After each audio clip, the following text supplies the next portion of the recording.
Next up, we have another young woman who has a million jobs, including being a dog breeder, a mom. She teaches creativity. She's one of the most creative people I've ever met.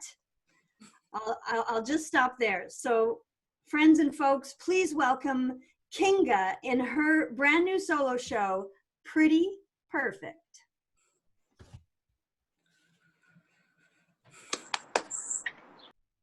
Once upon a time in a far, far away land lived a pretty perfect little girl. She was sweet and full of love.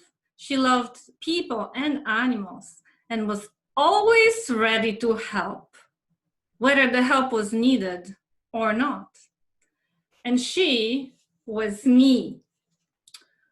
But not everything was perfect in the kingdom.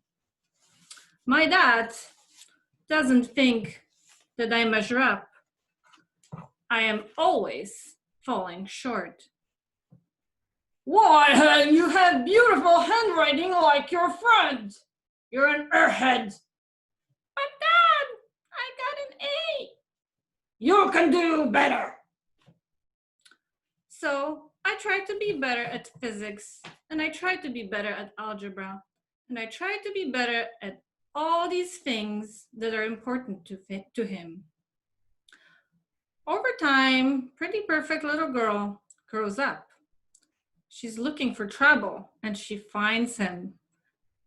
Love at the first sight, that magnetic feeling is pulling her towards him like a moth to a flame.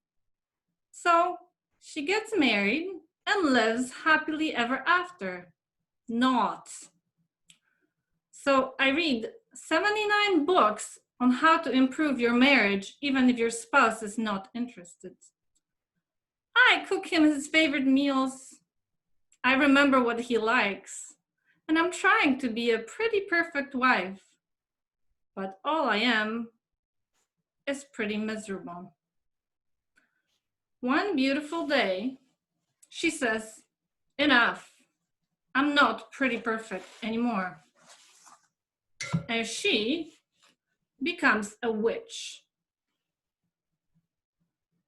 Just like this one. I can be as ugly, and it doesn't make me less of a witch. In fact, it makes me much better witch.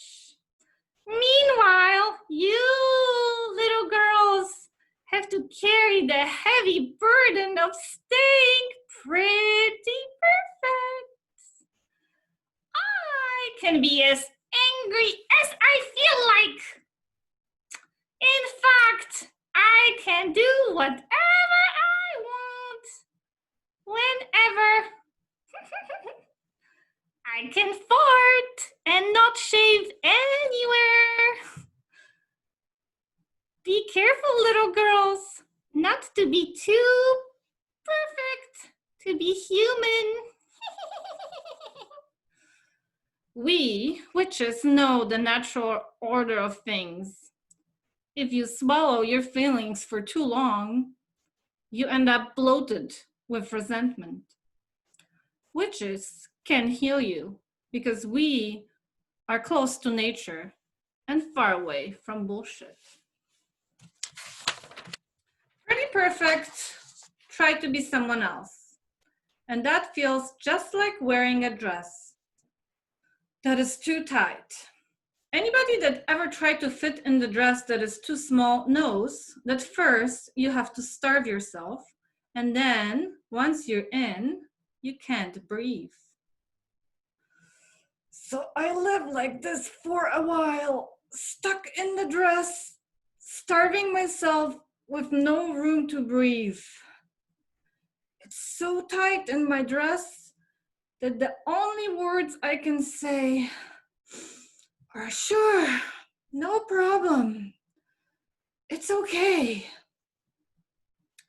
But it's far from okay, and all I can think of is how to make my mate happy. If he wants to spend all of our money on the motorcycle, I let him. I can take extra shifts to make that up. Not a problem.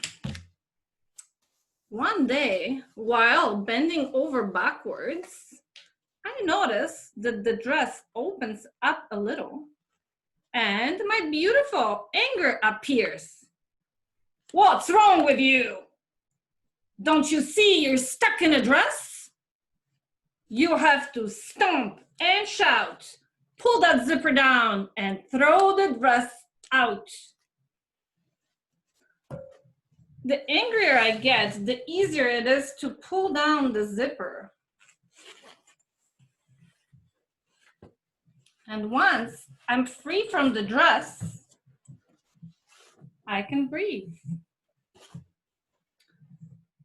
In fact, this all sounds pretty quick and easy, but it took me 10 years to figure out that I like rhubarb and buy it for myself. Just me, for myself. And anger, well, it still makes far too many visits. It gives me freedom, but it is exhausting. Now it is my turn to figure out when anger is an important tool and when it's a waste of time. So my son gave me this magic wand so the monster doesn't stomp over the important things and protects the new growth. Just like the little plant growing out from the dead tree, I can screw up and start all over again.